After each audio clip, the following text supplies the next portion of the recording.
and we're out in the middle of this little spot, right? We do what's called catamaraning canoes, where we'll get two of them sort of linked together, all tied together. And then we got all the canoes pressed together and tied up and created this big, basis for a platform. We had these boards in the bottoms of our canoe we had to pull out, and we put them over top of all of them and created this big platform. So we put out little bug nets to cover each one of us, and we slept on top of our canoes. We just anchored ourselves in place. By morning, the tide had completely gone out of that little bay, right? Because we're very, very close to the open ocean at this part of the Gulf of Mexico. And so we were literally sitting on mud. Like, it was at least 3 or 4 feet deep. Really? And now it's totally empty. So we have to wait till the tide comes in. It came in about an hour or two after we got up. And then we could head out. But yeah, just entrenched in mud. So we just had to stay on top of this. Just had to wait. It was so cool. But the next night, we're on an island that's open, right out open, looking at the Gulf. And it was like just completely made of crushed shells and sand and things like that. That's all it was. Right. Was just shells compacted all over the place. So we slept right out underneath the stars and moon. I mean, it was incredible. No phones. Right. No contact with the outside world. I think we had a radio device that the instructors would bring along in case of emergencies. But other than that, it's the 10 of us. Right. So I highly recommend a time like that. We went 40 miles, I think, 35 to 40 miles in 5 days, and hoofing it all the way, just paddling every bit of it. We'd stop for lunch, maybe a couple times to navigate during the day, but we were pretty much paddling all day and some other fun activities that go through That sounds cool as hell. Yeah.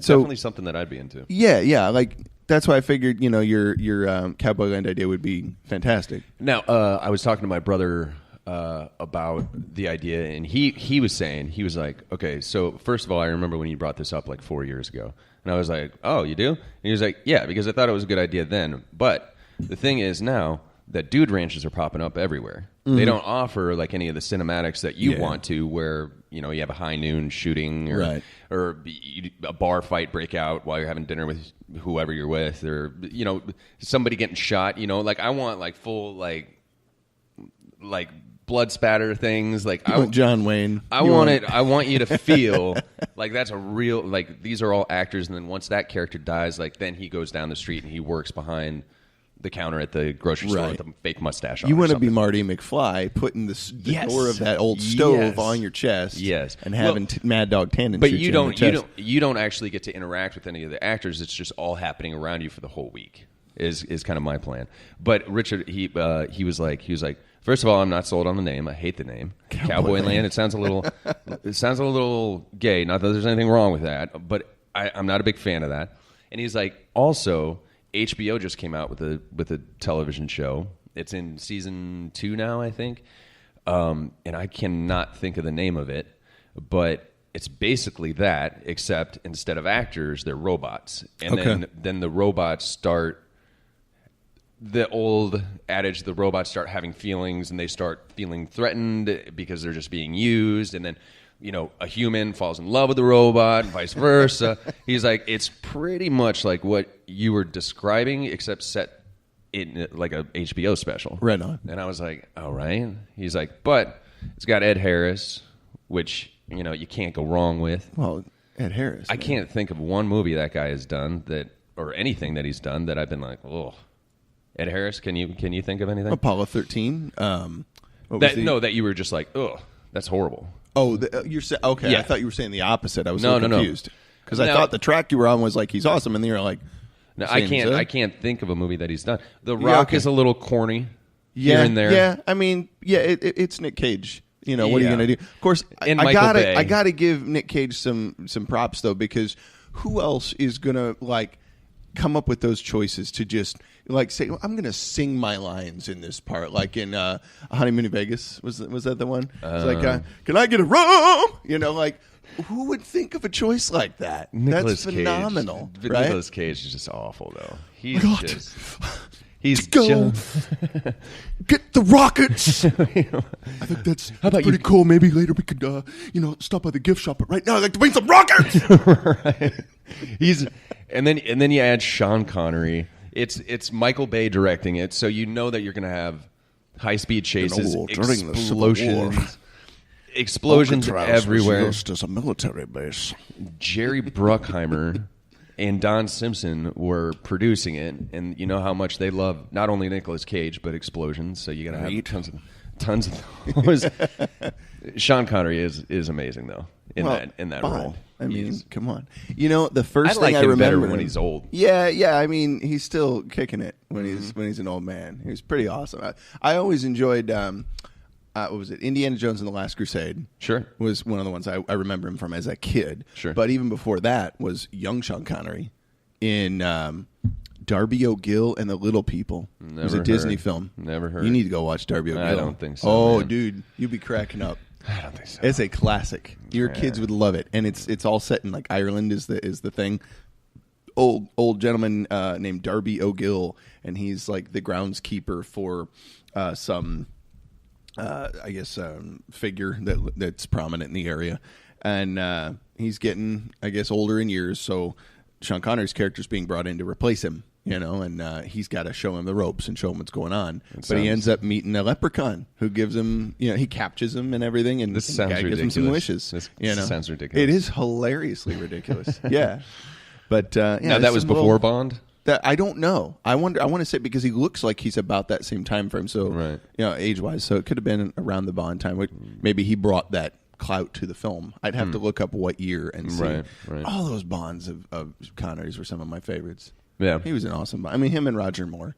You know, see, awesome. I've always been a Pierce Brosnan guy. Pierce myself. was good. Pierce I was like kicking Pierce. it. What do you think of New Bond? I don't like that guy. You don't like Daniel Craig? Yeah. Yeah, there's something about him that I just don't like. I feel like he's more authentic as the Bond character ought to be. He's not quite as like, you know, hey, he's not as cheesy as he's some not of as the other. womanizing as Well, he is, but he's in I don't know, it's a little more like cold. You know what I'm saying? Like a true Bond character like that, a guy who's working for MI6 or something like that, he would be really, really cold. He would have to be if he's going to do his job efficiently. In full disclosure, I've never been a Bond fan. I've never liked the gadgets and the awkward lines and the octopussy. Like I never. The thing I like most about Bond is Austin Powers. I knew you were about to say that. And we didn't talk about that in a pre-interview either. I just knew. No, that's the best thing to happen to Bond since ever. Oh my gosh. The gold member, and I'm sure most of them would agree. God, man, they just do such an amazing job. And coming from Mike Myers, you know, there are some actors. My middle name. Certain actors, like they get better. Like but perfect example is like Adam Sandler. Like I don't know what happened to that guy because that guy was making solid film after solid film, box office hits, and then he like started his own production company. He started making all these movies with his friends, and the quality of movie just disintegrated to next to nothing. You couldn't pay me to go see an Adam Sandler movie now. I thought 50 First Dates was pretty cool. Now that was the one with Drew Barrymore. It was, right? Yeah. See, I have watched that, and that was probably the last decent movie. But the last movie that I think he made that I absolutely loved was The Wedding Singer, also with Drew Barrymore. That was a great movie. Have you seen that? I certainly have. Well, yes, that's fantastic. And then, of course, you had Big Daddy and Happy Gilmore. Yeah. But man, all those movies, Grown Ups, and he made that one movie where the video games came to life. It was called Pixels. I don't know if I've seen that yet. Yeah, it's of course got Kevin James, who also needs to stop making movies and just stick to King of Queens or whatever, or stand up. Actually, have you ever seen Kevin James stand up? I haven't seen his stand up. Oh, he's great. I'll bet He's got a pretty fantastic. quick comedic mind. He is. Don't Sweat the Small Stuff was the first the first special that I watched of his, and I was just like, oh my god, this guy's great. He's hilarious. I recommend watching that. But man, his movies suck. Mall Cop, really? Yeah, I don't think I've seen either of them. And then he also did Hitch with Will Smith. I saw a little bit of Hitch, and some of that was funny. I mean, he was good in that. Kevin James was pretty good in that. There's just some, but Mike Myers still can still do it. Oh, dude, he can still do it, dude. I remember Mike. Well, go ahead. What were you gonna ask what was me? the last movie that you watched? Last movie that I watched? Yeah, or the last movie that you went to see in the theaters? Oh, yeah, that's been a little bit. because we don't do that very often. Right. Why is that? The older that you get, you don't go out to the movies. It costs as much. money, it takes time, and especially if you've got 4 kids, children, yeah. then it gets expensive. Yeah. I know we took the kids a while back, a couple years ago. We took them to see Paddington. When okay. That came out. Yeah, and that was cool. That was fun. Second one's coming out. Is it really? Yeah, part 2. Yeah. Yeah, I'm behind. Yeah. I keep abreast of certain current events, but Paddington 2 probably not high on your to-do on my list. list. I recently just saw the last. Nothing against Paddington 2. No. Looks Looks like a healthy, good, wholesome movie. You were going to say? Saw the last Jedi. Star Wars. Don't spoil it. You don't. I haven't been there. My older boys have seen it already, and I haven't seen it. So you don't get down with Star Wars? Or? I totally get down with Star Star Wars. Wars. Are you kidding me? Okay. No, I'm fixing. Fixing. All right. It's pretty amazing. Everything that I've seen about it, I've heard mixed reviews and different things like that. And some people were like, Of it was course. pretty darn good. There were some parts that weren't, and I get it. But no, I mean, if you're a Star Wars fan, you're going to enjoy it. Okay, so I grew up watching Star Trek, like The Next Generation. So you were a Trek. I was a Trek dude, right? Okay. Previously, it was called a Trekkie, right? Yeah. And then I guess the term was updated to Trekker, right? It's officially in the Oxford Dictionary. Trekker, I believe, is. Wow. Yeah, pretty. Anyway, yeah. So I grew up on the Next Generation stuff, and then eventually I went back and learned a little bit about like Kirk and Spock and all that stuff. And you had to because they ended up being in some of the later Next Gen movies and stuff. Right. Right. But I followed all the series, like the Deep Space Nine that came out, the Voyager, and then they had that one Enterprise, which was like going back to the time before Kirk and Spock in the whole outplay of the series. So yeah, I followed all that stuff for years, and I wasn't as big on the Star Wars, but I watched all the movies. I knew guys that were like, it was like 2 different religions in a sense, Right, absolutely. And there would be fights like which is more superior, all that kind of stuff. I'm like, oh, all right. I get it.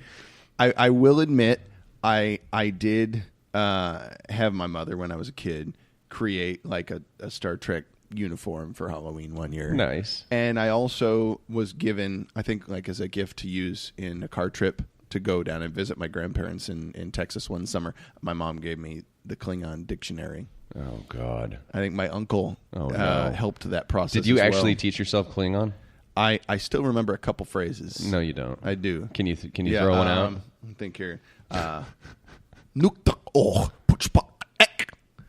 I believe that means... I'm going to be getting this wrong. Where is the bathroom?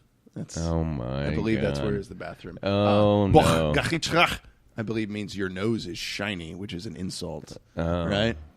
To the Klingon people. Yeah, I could call you a tachkek, which is kind of an offensive word. My uncle got me like this thing called the conversational Klingon audio cassette years ago. God, man. It's so funny. And it starts off teaching you Klingon curse words.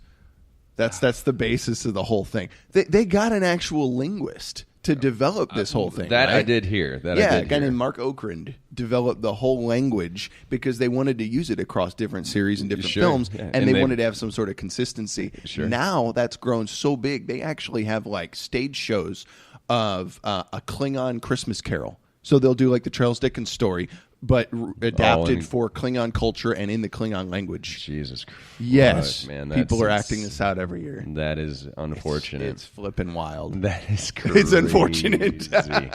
Go say that to a Klingon, see how they react. No, my brother, he got into the Star Trek where it was Picard and that dude with the awesome beard. Oh, Riker, yeah, Riker. His Riker. number one, yeah. Was it Riker? It was Riker. Oh, man, what an awesome name. What an awesome beard. Like, that was just like... I have a buddy who actually named his kid Riker. No. Yes, he's like 2 years old now, but no, he tricked his wife. He wanted to name his kid a Star Trek name, and he's like, oh, what's one she wouldn't know? She wouldn't recognize. How about Riker? She's like, oh, I like that name. That is a nice name. Months later, after they'd already got it and embroidered on stuff, and it's already like set in stone. This is going to be it. She figures it out. It's a Star Trek. And he's like, dang it, Did she stop it? No. No, she went forward with it. It was too late. I guess they weren't going to backtrack at that point. So... yeah, Riker. Wow. Yeah, what a great name. But my brother, he was always a fan of that kid, Wesley. Yeah. He was like the doctor